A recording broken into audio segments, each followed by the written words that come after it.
수강생 여러분 안녕하십니까. 널널한 개발자입니다. 오늘은 2025년 3월 27일 저녁 8시 이 부분입니다. 오랜만에 그 면접에 대한 질문이 올라와서 이 부분들에 대해서 좀 답변을 드리려고 합니다. 일단 질문의 내용이 뭐였냐면, 이제 핵심은 이제 이 부분이에요. 스택 메모리가 만약에 매우 커질 수 있다면, 그러니까 언리미티드까지 늘어날 수 있는 인프라가 환경이 갖춰진다면, 그렇다면 힙은 불필요할까? 이런 질문이었는데, 이제 정확히 저 질문은 아니었겠습니다만 대략 이런 요지의 질문이었다라고 하네요. 자, 질문을 해 주신 분은 도현우 님이시고요. 그래서 그 6일 전에 올라왔던 질문인데 제가 영상으로 답변을 드리고자 시간이 조금 걸렸습니다. 개인적인 일정이 있어서 빨리 답변을 해드리지 못해 좀 죄송하다는 말씀 먼저 드립니다. 면접에서 하드웨어가 고도화돼 가지고 스택 메모리가 엄청 충분해질 수 있다면, 그렇다면 힙 메모리가 필요하냐? 이런 질문. 그러니까 질문이 두 개입니다. 질문이 첫 번째가 이거고, 그 다음에 너 혹시 힙 파편화에 대해서 알고 있어? 이렇게 두 가지 질문을 받았다고 합니다. 이게 이제 면접관이 이제 뭘 확인하고 싶어서 일단 한 질문인지 요거 하나 하고, 그 다음에 어떻게 답변을 했어야 되는지 요 부분인데, 일단은 이 질문은 정말 너무나 명확히도 CS 이론에 관한 질문이에요. 그것도 전공자나 돼야 알 수 있을 만한 그런 질문이었는데, 제가 이 질문에 대해서 답변을 꼭 드리고 싶은 이유 중에 하나는 얼마 전에도 이제 그런 얘기가 있었어요. AI의 시대잖아요. 네, AI의 시대인데, 그래서 AI에 대해서 이제 잘 쓰는 게 중요하다, 그런 영상을 올렸는데, 그때도 CS 이론은 중요하냐? 그래서 제 대답은 yes라고 말씀을 드렸는데, 물론 젠슨 황 같은 그런 큰 사람이 이제 컴퓨터공학 같은 건 중요하지 않아라고 얘기를 했습니다만, 그거는 시간이 좀 걸립니다. 시간이 좀 필요해요. 근데 그 점을 좀 거듭 다시 좀 말씀을 드리고 싶어요. 그리고 컴퓨터 사이언스가 필요 없는 시대가 되면은 저는 그 생각도 듭니다. 그 시간이 지나서 어느 시점이 도달했을 때 제가 드는 가장 큰 생각 중에 하나는, 그렇다면 의사는? 그렇다면 변호사는요? 물론 이제 프로그래머랑 CS 전문가가 의사 변호사하고 아마 동등한 수준이라고 봐야 되나? 그것까진 잘 모르겠는데, 오히려 이제 컴퓨터공학 잘하신 분들이 창업해서 돈 더 잘 벌기도 합니다. 변호사도 그건 마찬가지인가요? 예, 아무튼 모르겠는데, 결과적으로 보면은 지금 고소득 전문직이라는 것이 전체적으로 다 영향을 받게 될 겁니다. 그 점 다시 한번 말씀드리고요.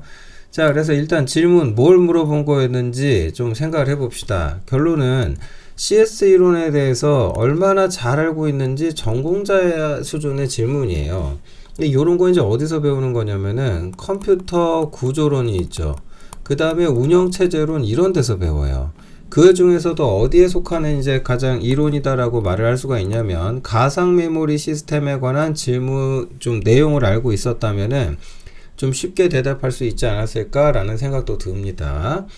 자, 그래서 일단은 질문의 이제 그 면접관 질문의 핵심은 이제 결국은 이제 이론에 대한 이해도, 그리고 이제 존재 이유에 대해서 너의 의견을 말을 해줘 라고 하는 거죠. 그러니까 이게 중요한 게 뭐냐면, 이미 일정 수준의 정답은 있어요. 왜냐면 이런 데서 정해놓은 어떤 정해진 FM에 해당되는 딱 답은 있거든요. 그러니까 그것을 잘 알고 있는지 그걸 물어본 거예요. 근데 이런 질문이 참 좋은 질문인 게 뭐냐면, 소위 미천이 드러나기 딱 좋은 질문입니다. 그러니까 이 사람이 CS 이론에 대해서 어느 정도 알고 있어야 나랑 같이 일할 동료가 될 수 있는데, 이 사람의 어떤 지식의 수준이라는 것을 전반적으로 알아보기 위한 질문이었다라고 생각하시면 좋아요. 그러니까 전반적 수준을 알겠다. 그래서 이제 내가 이제 뭐라고 답변을 하든 이게 논쟁거리가 있거든요. 그러니까 그게 이런 장점이 있지 않나요? 그런 단점이 있지만 이렇지 않나요? 근데 그렇게 생각하신다고 하면 이런 문제가 있을 것 같은데, 그건 극복 불가능하다고 생각하시나요? 이런 꼬리에 꼬리를 무는 질문이 가능해요. 그러니까 종합적으로 그 사람의 수준을 파악하기 너무 좋은 질문이야. 그러니까 제가 보기에는 참 좋은 질문을 면접관님께서 하셨다라는 말씀 먼저 드려보고요. 이런 질문을 만약에 이제 제가 받았다면 저는 뭐라고 얘기했을 거냐? 일단 여러 가지 얘기들을 하겠지만 일단은 이 얘기를 먼저 하고 출발했을 것 같아요. 스택하고 힙은요, 존재 목적 자체가 다르다. 그러니까 적어도 현재라는 관점에서, 시점에서, 현재라는 시점에서, 그러니까 지금에 사용되는 언어들, 뭐 C도 있고 C++도 있고 뭐 자바도 있고요, 뭐 여러 가지 프로그래밍 언어들 있잖아요. 그런 언어들의 기본 구조들이 여전히 유지되고 있는 지금 현재를 기준으로는 존재 목적 자체가 달라서 둘은 존재할 수밖에 없습니다 라고 말씀을 드릴 것 같아요. 우선 그렇게 출발할 건데, 그러고 나서 이 얘기할 것 같아요. 스택 메모리가 일단 어디 쓰이는지 좀 생각을 해보면 일단 딱 요 정도 있죠. 함수의 지역 변수, 통상의 경우 자동 변수인데 요런 거랑 매개 변수랑 함수 반환 주소 요런 것들이 일단은, 그러니까 보통 이제 C 언어 같은 거 공부하신 분들은 좀 딥하게 공부하셨으면 이 얘기를 알 거예요. 이런 게 스택 프레임 안에 들어 있어요. 그래서 C 언어를 공부할 때 만약에 이제 스택 프레임이라고 하는 부분까지 이게 어떻게 운영되는지를 알고 있었다면은 함수 호출 계약 같은 건 또 알고 있을 거고, 함수 호출 피호출 관계에서 누가 스택을 정리하는 것이며, 여기서 이제 그 매개 변수에 의해서 사용되는 스택이라든가 이런 부분까지, 그래서 사실은 요런 게 사용되는 공간이고, 그 다음에 여기서 묶어서 사실은 이제 호출 계약까지 만약에 좀 넣어줬다, 이런 부분들에 대한 이야기까지 넣어주면 이 사람 스택에 대해서 많이 하는구나 라고 면접관이 생각했을 것 같아요. 자, 어찌됐건 이 스택 메모리는 지역 변수이자 통상의 자동 변수가 쓰는 메모리 공간인데, 이거는 이제 C라든지 C++라든지 자바라든지 동일합니다. 그런데 요 공간의 특징이 뭐냐면, 컴파일 타임에 컴파일러가 지역 변수의 내용을 살펴보면서 얘가 크기가 얼마가 되는구나, 그거를 알 수가 있어요. 네, 그러다 보니까 이것 때문에 컴파일 타임에, 즉 기계어로 혹은 뭐 자바 바이트 코드로 번역이 되기 전에 어떤 식으로든 컴파일 과정에서 소모되어야 될 스택 메모리의 크기를 명확히 알 수가 있죠. 그리고 더 중요한 게 이제 이 말 하셨어야 돼요. 지역 변수의 수명을 추적할 수 있다. 이런 거. 그러니까 이런 거 생각해 보세요. 예를 들면은 어떤 함수가 있는데 뭐 펑션 이런 A가 있다고 쳐봐요. 그러면 함수 바디 스코프 열리고 뭐 쭉 가다가 스코프 닫히면 여기서 끝나잖아요. 그러면 함수의 스코프라는 건 여기서 제한되는 거고, 만약에 여기서 이제 인티저 A가 있었다라고 선언됐다고 하면은 얘의 어떤 그 스코프는, 그러니까 수명은 요 시점, 즉 선언된 시점으로부터 얘가 속한 스코프를 벗어나는 그 시점까지 유지가 돼요. 그러니까 이 시점에 이름이 A인 메모리가 필요한 거고, 요 시점에 그 A라는 이름을 가진 메모리는 필요 없어지는 거죠. 그러니까 이게 코드의 흐름과 더불어 뭐 이걸 다 설명을 할 수가 있어요. 그 다음에 이제 사실은 조금 있는 척을 하시려면은 이제 요런 거랑 이제 예를 들어서 얘하고 연결되는 뭐 B도 있고 뭐 C도 있고 있을 수 있잖아요. B가 A에 대해서 의존성이 있고 C가 B에 대해서 의존성이 있고 이런 얘기. 그러니까 B라는 변수도 있고 C라고 하는 것도 있는데, A가 결정이 돼야, A가 결정이 나야 B가 결정이 난다고 하면, 거기에 대해서 B에 대해서 의존성이 있는 C는요, B가 결정나지 않으면 C도 결정 못 나는 거예요. 그러면은 이제 의존이 이루어지죠. 이런 것과 더불어서 이제 생각을 좀 해야 된다. 의존성 부분. 왜 그러냐면 이게 나중에 멀티스레딩하고 또 엮여요. 최적화 문제랑도 이슈가 있고 컴파일러 최적화랑도 연결이 되고. 그러니까 이 질문으로 진짜 할 말이 더럽게 많아. 네. 근데 이제 꼭 좀 해주셨으면 하는 이야기. 또 그 다음 거는 뭐냐? 이런 거. 스택이 는다라는 거. 호출 스택이라고 하죠. 그러니까 펑션 A가 있고 A가 B를 콜을 하게 되고 B가 다시 C를 콜을 했다라고 가정을 하면요. 그리고 호출 스택이 이렇게 증가하잖아요. A가 불렀다, A가 B를, B가 다시 C를 콜했다. 이렇게 스택이 증가한단 말이에요. 그리고 함수가 반환하면서 스택이 하나씩 사라지죠. 네, 이렇게 돼 있기 때문에 이 스택 메모리라는 거 하는 것은 호출 피호출 관계가 쭉 연속돼서 이어질수록 이 스택 사용량이 쭉 증가해 버려요. 그런데 문제는 이런 거예요. A가 B를 불렀고 B가 C를 불렀어요. 그러면 C가 반환하면 B의 코드의 흐름이 한 이만큼이 끝인데 이 시점에 C를 불렀다. 그럼 C가 반환돼서 넘어올 때는 이 코드가 수행돼서 넘어올 때는 요 지점으로 와야 될 거 아니에요? 그 C를 호출한 그 다음 코드로 넘어야 되겠죠. 그러니까 흐름이다라고 하는 게 이제 이걸 합성시켜서 집어넣어 버리면은 예를 들면은 B의 흐름이 이만큼 있고 C의 흐름이 이만큼 있으면 이만큼 B의 흐름이 마저 이어져서 합치면은 이제 여기가 C의 흐름이 돼서 쭉 길어지죠. 자, 우리가 함수로 코드를 나누는 어떤 이유가 있을 거예요. 근데 뭐 이제 그런 거는 어떤 설계에 관한 얘기인데 지금 그 얘기까지는 할 필요는 없는데 문제는 이게 벌써 2번, 3번만 콜의 뎁스가 깊어져도 어때요? 논리의 흐름이 이제 굉장히 복잡해지거나 가시성이 좀 떨어지는 코드일 수도 있어요. 그러니까 함수 하나를 불러서 이 함수 레벨 하나에서 뭔가 추상화가 확실하기 때문에 나는 A만 생각하고 프로그래밍을 해도 문제가 없어 이러면 상관없는데 얘가 B가 다시 C를 D를 E를 막 쭉 가. 그러다가 쉽게 말해서 이 지점에서 에러가 딱 났다 이거야. 그러면은 그 에러를 B에서 찾을 수 있나요? 아닐 수도 있어요. C를 뒤져야 될 수도 있죠. D를 계속 내려갈 수도 있잖아요. 그러니까 이게 무한정 늘어난다라고 하는 것은, 그러니까 일정 범위 이상을 넘어간다는 것은 논리적으로 비효율적인 코드가 될 가능성이 없지 않아 있어요. 네, 이런 부분들도 좀 언급하셨으면 어떨까, 이제 그런 생각이 좀 들고요. 그 다음에 이제 그 힘 영역을 대체하는 부분에 대해서 좀 말씀을 드리면, 배열인데 이제 동적 배열 개념이 있죠. 동적 배열. 근데 실제로 이제 그렇게 만들 수가 있을까? 예를 들면은 사용자의 인풋이 있어요. 그러면 인풋을 베이스로 예를 들면 인티저의 어레이를 선언하는데 여기다가 인풋이라고 쓸 수 있다면 어때요? 만약 이런 코드가 가능하다면. 그리고 이게 이제 지역 변수라면은 뭐 사실상 이게 이제 크기가 동적으로 결정되는 거죠. 여기서 동적이라는 건 런타임을 뜻하죠. 즉 어플리케이션이 실행되는 지점에 늘어나야 될 스택을 정하는 그런 코드를 만들 수도 있겠죠.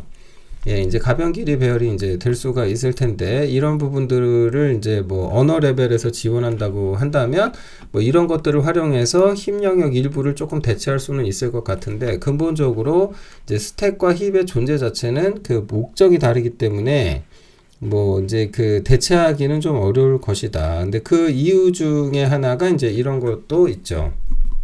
자, 스택, 만약에 이제 그 질문을 하신 분이 면접관이 크기 갖고 얘기를 하셨거든요. 그러면 예를 들면은 비교를 좀 해보자면 두 개의 스택이 있는데 어떤 스택에서는 뭐 선언할 수 있는 뭔가 작은 것만 선언해서 동적 할당한다 이거예요. 그럼 여기서 이렇게 올라가고 이렇게 하다가 여기 가서 큰 게 이만한 게 있어요. 이렇게 뭐 덩어리 A라고 할까요? 그런데 이제 이게 스택이 올라가는 거랑 감소하는 거랑 이거는 개별적 존재로 이렇게 따로 떨어져서 존재하죠. 근데 이걸 스택에 때려 넣는다 그러면 이렇게 잘 가다가 여기에 A가 이렇게 간다는 거 아니에요. 그럼 여기서 중요한 건 뭐냐면 예를 들어서 함수가 이렇게 콜 스택이 올라갔다고 생각해 보자고요. 그러면 그 뭐 여기에서 어떤 뭐 테스트 1 함수에서 T2 함수를 콜하고 T3가 호출됐다고 쳐보자고. 그러면은 이 T3가 반환하고 T2가 넘어오는데 여기서 중요한 건 이거예요. 얘에 대한 이제 얘 라이프 사이클하고 좀 관련이 있어요. 그러니까 이 A라는 게 덩어리가 큰 게 생겨났는데 만약에 T2가 반환돼서 이 메모리 공간이 사라지면 스택에 집어넣으면 이 A는 바로 그 즉시 없어지고 소멸하는 거가 되잖아요. 그런데 만약에 이제 이게 멀티 스레딩이랑 엮여봐. 그런데 그 각각의 스레드가 각자 따로 돌다가 요 각각에 대해서 특히 저 A에 대해서 반드시 접근을 해야 되는 경우가 발생한다라고 한번 생각을 해보세요. 그럼 어떻게 되는 거죠? 이 스택이 소모됐다 하더라도 유지가 돼야 될 수도 있잖아요. 그러니까 이건 크기의 문제가 아닌 거예요. 그러니까 이런 것은 구조의 문제인 거죠. 그러니까 이게 이제 여러 스레드가 경우에 따라서는 의도적으로 어떤 인스턴스에 동시 접근을 해야 될 수도 있는 거예요. 이제 이런 경우 자동화된 스택에 의해서, 그러니까 덩치가 크고 말고의 문제가 이건 아닌 거죠.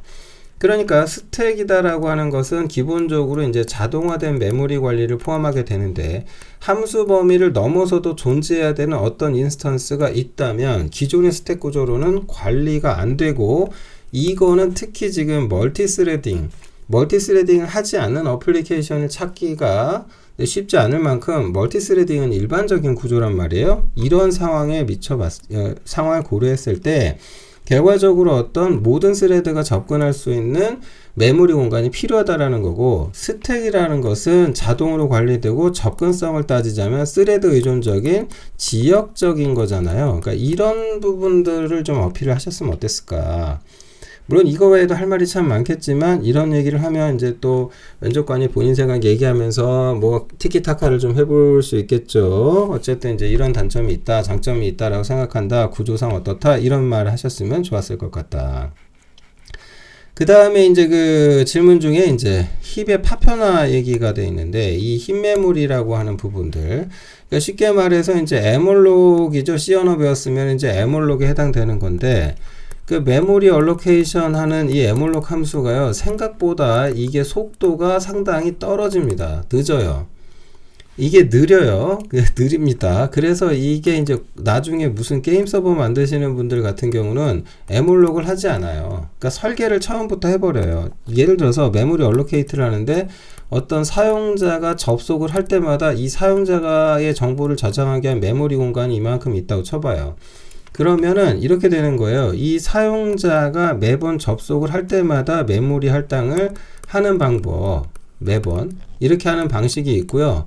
이걸 아예 처음에 설계해 보니까 우리 서버는 우리 채널 서버거든. 그러면 우리 채널 하나에 500명이 접속하는 게 최대치야. 그럼 아예 이런 메모리 공간을 아예 한 500개쯤 이렇게 쭉쭉쭉쭉 해서 한 500개쯤 미리 만들어 놓는다면요. 자, 미리 메모리 공간을 잡아 놓는다면요. 그러면 누구 접속할 때마다 여기 공간 쓰다가 저 사람 나갔네. 뭐 그럼 그 다음은 누구 여기 쓰다가 여기 있네. 그럼 뭐 여기를 좀 쓰게 해준다고 한다거나 뭐 이렇게 해버릴 수 있겠죠. 네, 결과적으로 말씀드리면은 이 에몰록의 내부 구조를 알고 있다라고 그러면 사실은 메모리 파편화도 알게 되는 거고, 그런 단점 때문에 고성능을 내기 위해서 이제 이런 구조를 서버들이 쓰게 된다라는 것까지 알게 되는 겁니다.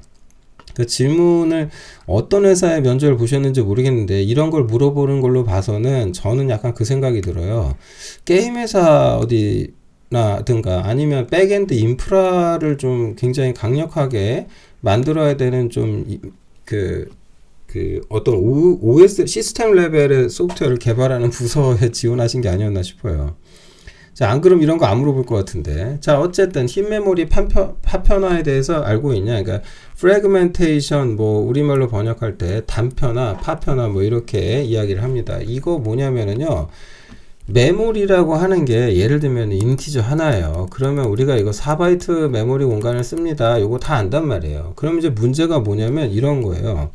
인티저 4바이트고 캐릭터 하나가 만약에 1바이트라고 쳐봐요. 그러면은 인티저 하나, 캐릭터 하나, 그럼 토탈 몇 바이트냐면 5바이트 밖에 안 되거든요. 그럼 메모리 캐릭터 하나, 인티저 하나를 담을 수 있는 메모리 공간이 5개 밖에 없으니까 이거에 대해서 크기를 만약에 계산해 보면 5가 나올 것 같죠. 하지만 실제로 메모리 계산을 해보면 5가 아닙니다. 무조건 5보다 커요. 무조건 5보다 큰데 주로 8이 나올 거예요. 근데 이런 게 뭐랑 관련이 있는 이론이냐면은 그 메모리 정렬이라고 하는 것하고 관련이 있어요. 그 스트럭처 멤버 얼라이먼트 같은 걸 공부해 보시면 좋을 것 같은데 그 정렬과 관련이 있어요. 이것에 대해서 이제 이렇게 설명을 드릴 수 있을 것 같아요. 왜 그렇게 이제 어떤 기준을 두고 정렬을 하냐면 관리하기 편하려고 해요. 관리하기 편하려고. 그러니까 예를 들어서 변수가 2개가 있다 이거예요. 인티저 A가 있고 뭐 캐릭터 뭐 B가 있었다고 쳐봐요. 그럼 스택에 집어넣을 때 스택의 어떤 폭이 이렇게 정해져 있잖아요. 요게 메모리 얼라이먼트예요. 그러니까 지금 제가 스택에 대해서 했잖아요. 그럼 스택 메모리 얼라이먼트예요. 근데 이 폭을 예를 들어서 4로 잡았다고 칩시다. 그러면은 캐릭터 인티저 A가 있는데 A는 여기, 그 다음 B는 여기 뭐 이렇게 썼다고 쳐봐요. 근데 이거는 캐릭터형이죠. 그러면 이게 지금 4바이트잖아요. 그러면 얘가 쓰는 공간은 여기 앞에 너 1바이트 밖에 안 쓰지? 그러면 뒤에 3바이트는 그냥 쓰지 말아라. 그리고 나서 만약에 변수 C가 선언된다면 이 공간을 쓰게 하는 거예요.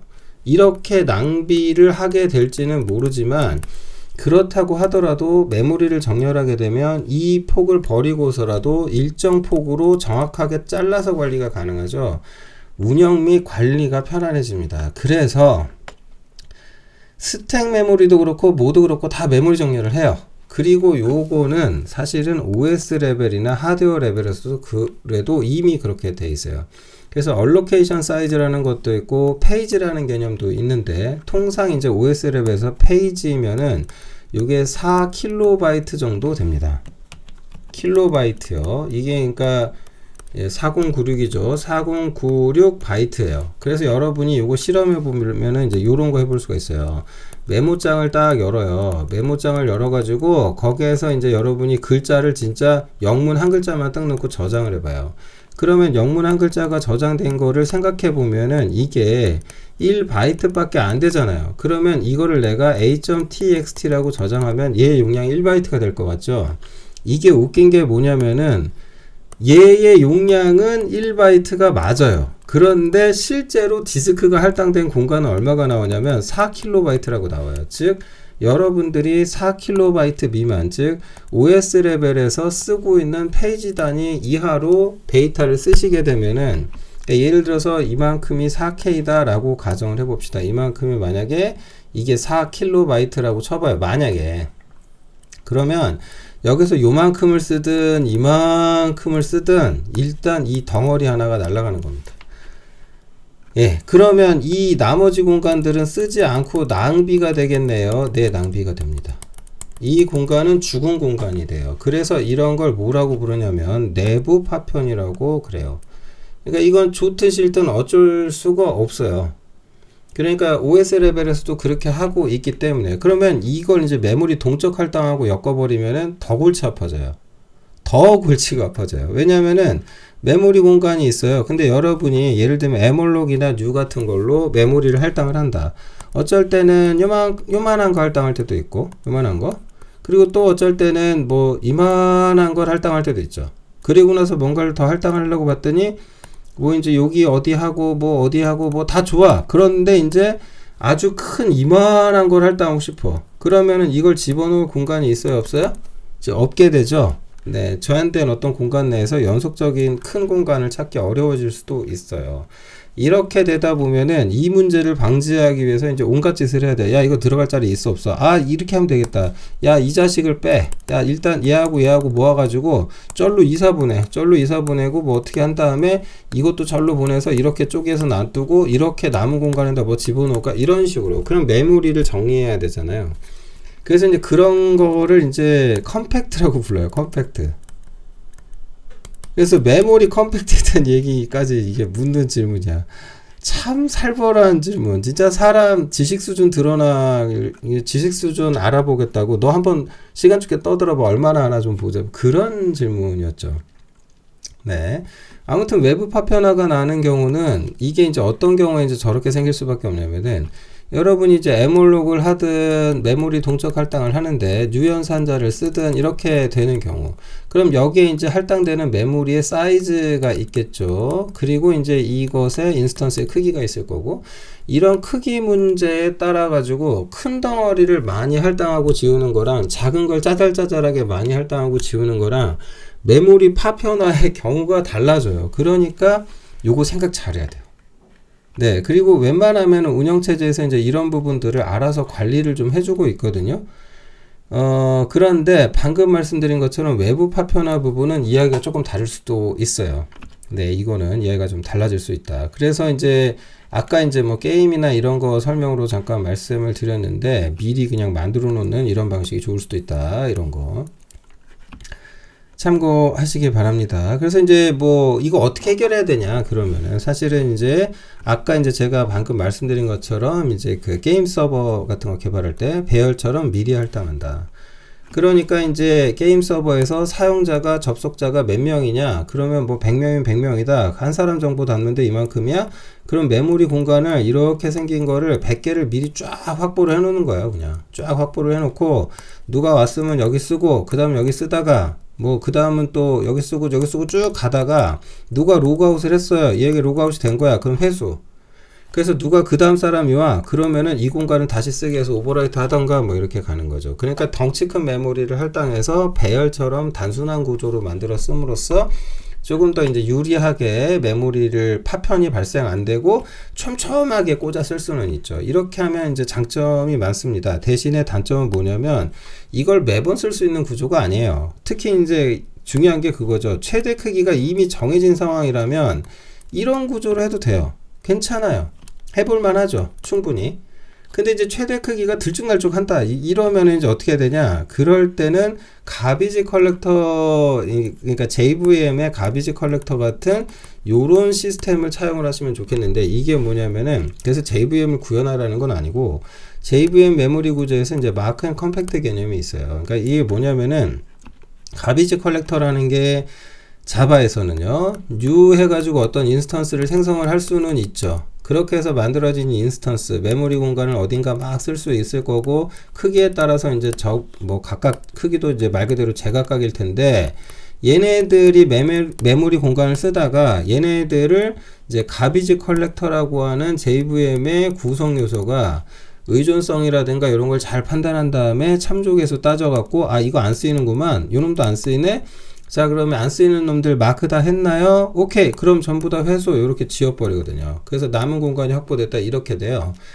근데 이제 얘도 이제 문제가 뭐냐면은 메모리 공간이다라고 하는 게 뭐라 그래야 돼? 좀 방금 뭐 이런 그림처럼 촘촘하게 될 수도 있고 크기가 달라지게 된다 그러면 어떤 건 이만하고 어떤 건 요만하고 또 어떤 거는 뭐 이렇게 길쭉하고 뭐 그것도 또 어떤 놈은 또 옆으로 또 이럴 수도 있겠고 뭐 이런 문제가 있는데, 이렇게 되면은 자연스럽게 이런 공간이 생기는 구조를 피할 수가 없어요. 이거는 JVM도 마찬가지예요. 그래가지고 얘네들이 어떤 전략을 쓰냐면 제너레이션 개념을 둬요. JVM에서. 특히 제너레이션 중에서 처음 이제 new 돼가지고 인스턴스가 새로 탁 탄생을 하죠. 그러면 보통 걔네가 이제 0 제너레이션으로 가는데, 이 0 제너레이션은요, 나눠가지고 또 쪼개요. 그래서 S0가 있고요, S1이 있어요. 이런 식으로 둘로 나눠요. 이게 이제 어떤 원리로 하냐면, 처음에 이제 뭔가 뉴가 되죠. 그러면은 이 공간을 막 써요. 어떤 놈은 이만큼 쓰고, 어떤 놈은 요만큼 쓰고, 뭐 어떤 놈은 또 이제 이제 이만큼 쓰고 뭐 이러다 보니까 요거 못 쓰게 되잖아요. 근데 이제 문제는 뭐냐면 요 자식이 이제 쓸모 없어졌어. 치워졌어. 다 좋은데, 그러면 이제 얘네들을 이제 어떻게 하냐면은 이걸 이렇게 옮겨서 정리를 해요. 얘가 이제 더 이상 공간이 없잖아요. 그럼 S0에 공간이 없네. 근데 크기가 좀 애매하구만. 그러면 여기에서 예를 들면 이 덩치 큰 놈을 일로 옮겨가지고 일로 보내고, 요 조그만 애를 일로 보내가지고 옮겨. 그 다음에 여기는 싹 지워서, 자, 여기 다 비었어요. 이렇게. 뭐 이런 식으로 한단 말이죠. 그 다음에 이제 여기에서 또 그러면 이제 그 다음 메모리가 뭐 객체가 생기면 이런 데 막 생기거든요. 근데 또 모자라잖아. 그럼 이걸 또 일로 이사 보내. 아, 이제는 이게 없어졌네. 그래, 잘 됐다. 그러면 여기에 이제 요 놈 옮기고 조그만 놈 옮기고, 여기는 이제 싹 다 지우면 되겠구만. 이렇게. 그래서 JVM 0 제너레이션에서 이 마크 앤 컴팩트 혹은 마크 앤 스윕이라고 부르는 알고리즘이 적용되는데, 이런 형태를 이용해서 메모리 재정렬을 하겠다, 이런 논리를 좀 펼치셨다면은 괜찮지 않았을까. 그러니까 쉽게 생각해서 일단은 파편화를 해결하기 위한 방법으로 그러면 이렇게 하겠다는 거죠. 그러니까 메모리를 얼로케이션 해주는 어떤 함수라든지 뭐 이런 연산자라든지 이런 게 존재한다면 이 모든 걸 싹 다 어떻게 하겠다가 내가 이제 재구현을 해야 되는 거고요. 이걸 구현하는 과정에서 이제 JVM에서 이제 0 제너레이션에서 이제 마크 앤 컴팩트 알고리즘이 적용이 되는데, 그와 비슷한 구조를 적용하는 방식으로 메모리를 일정 주기로 재정렬하는 형태를 취해서 좀 파편화 문제를 해결할 수 있을 것 같다. 그러면 또 여기서 이제 성능 같은 거 얘기할 수 있잖아요. 그 다음에 보통 이런 컴팩트 과정에서 벌어지는 게 이제 런타임에 어떤 어플리케이션 메모리 쓰는 부분하고 이런 걸 수행하는 로직은 이제 별도의 스레드로 분리될 가능성이 높은데, 이제 이럴 때는 사실은 이제 문제가 좀 있죠. 어떤 문제냐면은 참조하고 있는 대상 자체에 대한 액세스 스레드가 있는데 그걸 옮겨버려 가지고 메모리 폴트가 날 수도 있잖아요. 세그멘테이션 폴트 에러가 발생할 수 있는데, 그런 부분들에 대한 이제 동기화 부분이 굉장히 좀 중요한 문제가 될 수 있을 것 같아요.